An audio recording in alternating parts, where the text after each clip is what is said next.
Bilasizmi, biz ayollar hayotda faqat farzandlari uchun, er uchun, qaynona-qaynota hamda ota-ona uchun dunyoga kelgan deymiz. Nimaga? Axir shular uchun yashasak ham, ba'zida o'zimiz uchun raqs olamida yashasak ham, shu umr o'tadi. Nimaga biz o'zimizni unutib qo'yishimiz kerak?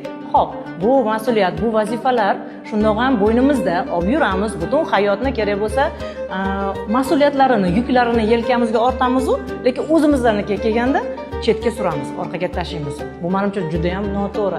Avval o'zingizni hurmat qilasiz, atrof keyin sizni hurmat qilishni boshlaydi. Eng asosiysi xo'jayinimiz, ya'ni erimiz hurmat qilishni boshlaydi. Siz erkak kishiga yoki siz insonlarga qanaqa o'zingizni tutsangiz, insonlar ham sizga xuddi shunaqa munosabatda bo'lishi aniq. O'zingizni arab raqsida sinab ko'rishni istaysizmi? Men xoreograf Saodat Karimova bilan bu juda ham oson. Hoziroq o'z joyingizni band qiling.